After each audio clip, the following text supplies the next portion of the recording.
Question. What do John Mulaney, Harry Styles, and Daniel Radcliffe have in common? Other than being handsome, cis white dudes, if you, like myself, are fans of these gentlemen, you've noticed that, particularly online, these guys are, or in Mulaney's case were, seen as positive examples of soft boys. Now, if you aren't aware of what a soft boy is, there are two generally accepted definitions. One is the idea of soft boy being basically a fuckboy, but with a softer aesthetic. Instead of nagging you and asking for nudes 5 minutes after starting a conversation, the soft boy will try to connect with you on a deeper level and talk about things like feminism or art. But in the end, the goal is the same. Bump bellies as many times as possible, as quickly as possible, and then move on. But unlike the fuckboy, there's been a second and more positive definition added to soft boy, where the soft boy is seen as a sort of bastion of the goals of modern masculinity, with a focus on emotional health, blurring of gender norms, and active participation in the fight against the patriarchy. But there's a weird thing happening with male celebrities lately, and that's this projection of the ideal soft boy archetype by specifically straight cis women online. I'm sure you've probably seen it at some point, and it usually works like this.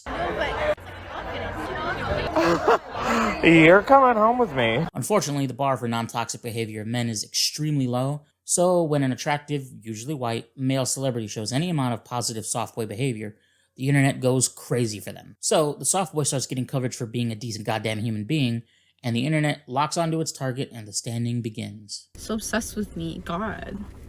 Wait, were you like obsessed with me or something? Are you? Are you obsessed with me? You know him. The handle is some kind of inside joke with the stands of said soft boy, or pun on their name, or something they've done, or some other kind of weird shit. And with these stan accounts, you'll start seeing the fan cams, which are fine if not a bit annoying when spammed, and boyfriend edits or POVs, which vary from innocent to incredibly cringe. And the love affair has reached its apex. This is the beginning of the end. You have fucked up now. Now you fucked up. Now you fucked up. Now you fucked up. Now you fucked up. Now you fucked up. The softboy celebrity has some sort of misstep in his personal life, and the tabloid coverage of said misstep begins. Twitter threads, screenshots, blog posts, TikTok sleuths, hashtags, and the taking of sides. If you're on the right side, you're fine. If you're on the wrong side, you can get called anything from enabler and abuse apologist to misogynist and racist. Then these people who have put these celebrities on a pedestal turn and turn hard. You gonna do this? Okay, fine. That's all I needed. That's all I needed for him to do that, and it became personal with me. All of that goodwill gets thrown out the window once these celebrities mess up in some manner. The TikTok and Twitter threads covering this misstep are filled with comments like, "I can't believe he fooled us. I'm never trusting anyone again. I feel so betrayed." Now, are some of these comments hyperbole? Sure.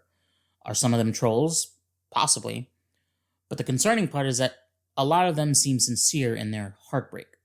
And what's even more puzzling is that disappointment and vitriol is the same no matter what the crime is. This group of people have a zero-tolerance attitude when it comes to their soft boys. If there's any hint of a crack in that white knight armor they've projected, the parasocial relationship is done. And I say projected because that's what all this is. It's an idealized version of a man that this group wants.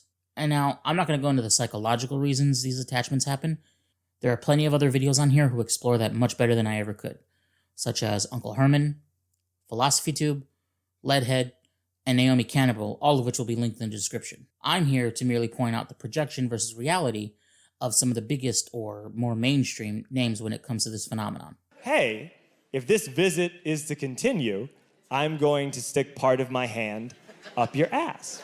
Now, when it comes to Mulaney, I'm not here to talk about what did and did not happen between him and his ex-wife, because no matter how many timelines Twitter and TikTok detectives put together, or how much people claim to totally get Anna Marie Tendler's post-divorce photography, the only people that know what happened are them. I'm looking at tangible, provable contradictions to this image projected on him. One of the biggest refrains was this notion that he made his career as a wife guy. But is that actually true?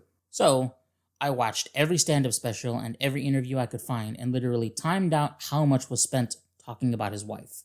Not marriage, not observation on relationships or anything like that, but specifically stories or anecdotes about his ex-wife. And here's what I found. Over 28 and a half hours of content, that's podcasts, talk show segments, awkward comedy festival interviews, specials. Hell, I even found an interview he did with his old high school student-run radio station, and again, over 28 and a half hours of content, there was 1 hour of content where he spoke about his wife.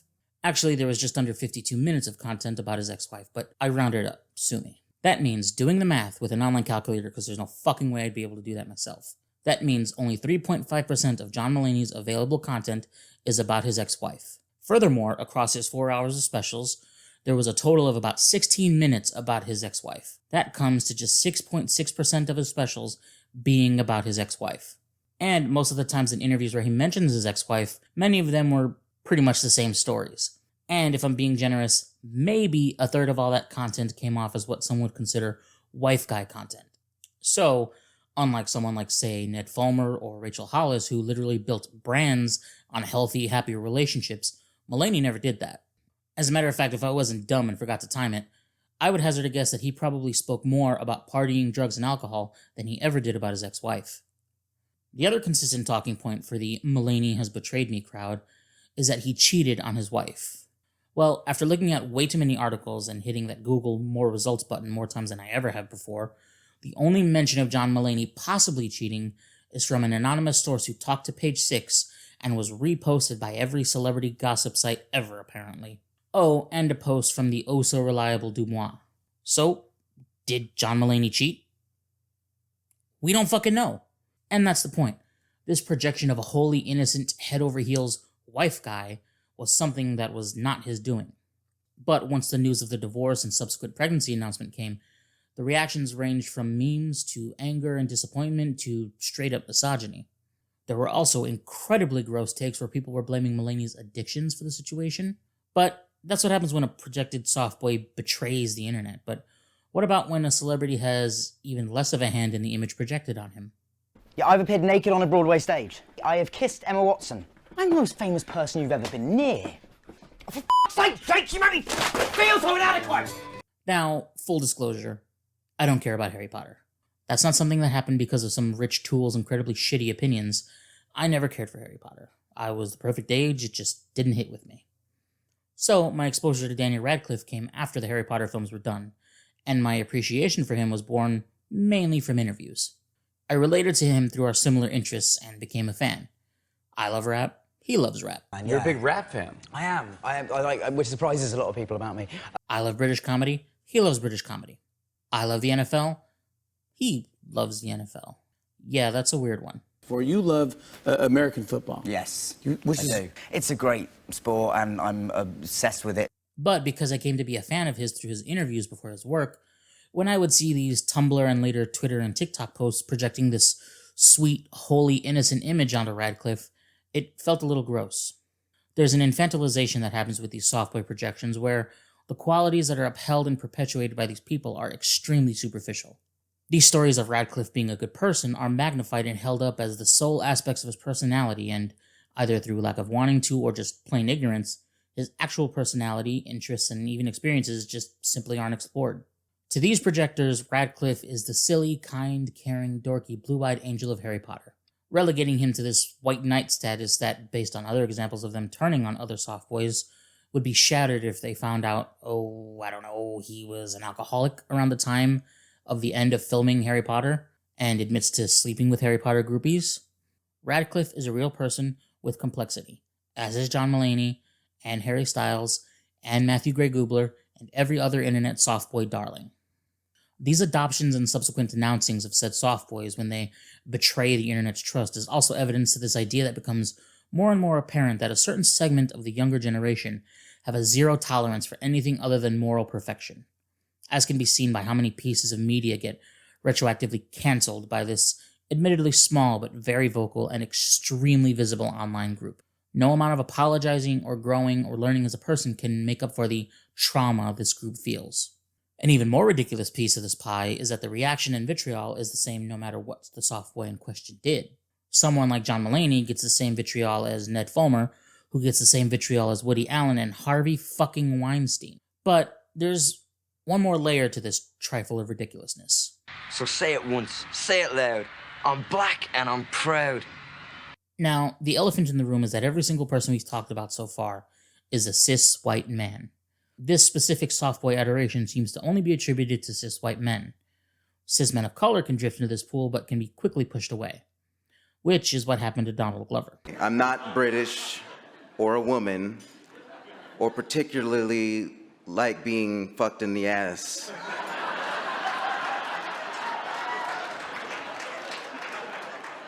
anymore. As a fan of Glover's, it's been really cool seeing his growth as an artist, from writing on 30 Rock to his early rap career to his critically acclaimed work on Atlanta, but the internet was stuck in this image of Donald Glover. Donald, what kind of rap music you into, and what kind of sneakers you like? And I was like, oh, I don't really like rap music. I really enjoy the soulful stylings of the Cranberries. And stuck in it for way too long. But around the time his massive hit album Awaken My Love was released, the reception of Glover changed, and one thing pushed him away from the Softboy crowd for good. This Is America was a turning point for the Softboy crowd because his work and his aesthetic took on a more serious tone, and This Is America specifically was seen as too confrontational for his heavily white fans.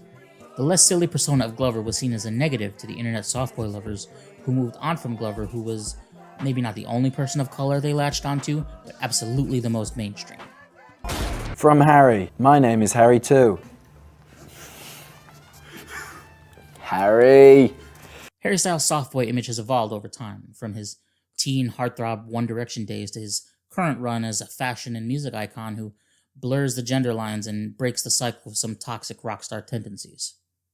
Styles, whose sexuality is unnecessarily constantly in question, has this weird perpetuation of toxic masculinity projected on him where, with how he dresses and carries himself, the only way he can be the way he is by being a member of the queer community.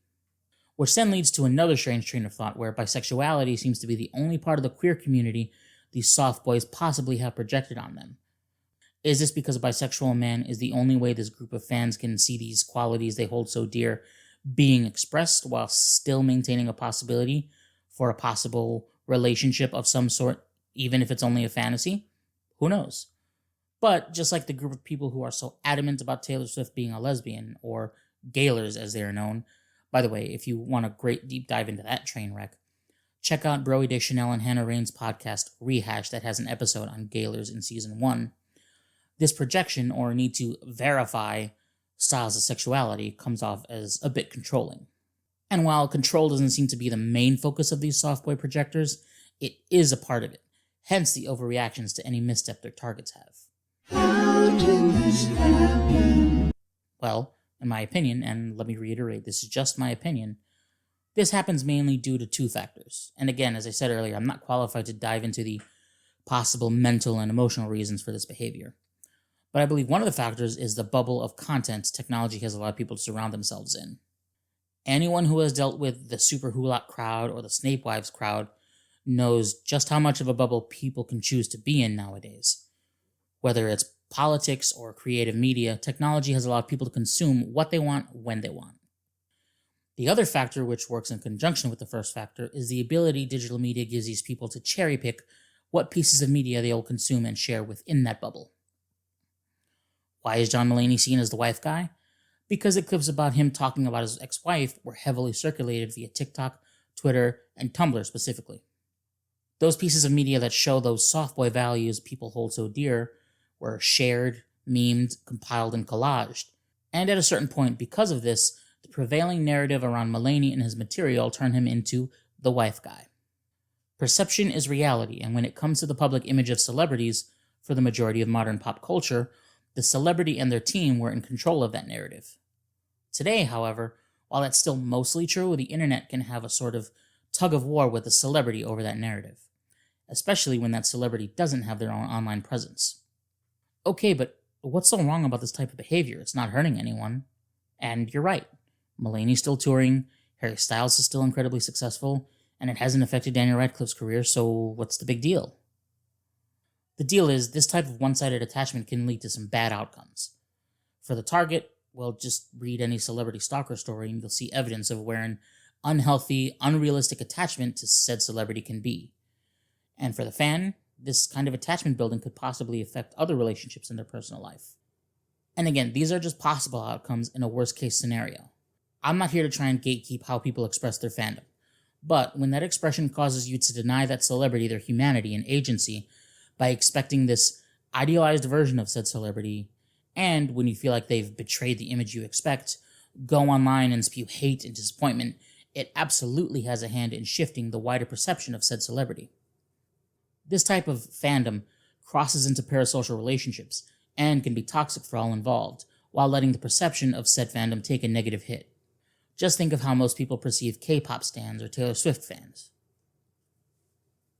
But it also just flat out infantilizes and dehumanizes the people these fans are targeting. No one would appreciate having complete strangers commenting on their life, thoughts, and feelings while knowing absolutely nothing about them. No one would appreciate having superficial, idealized versions of themselves be deemed the only acceptable version allowed to exist by complete strangers. So why do we allow it to happen to these people? And no, because they're famous isn't a good enough reason.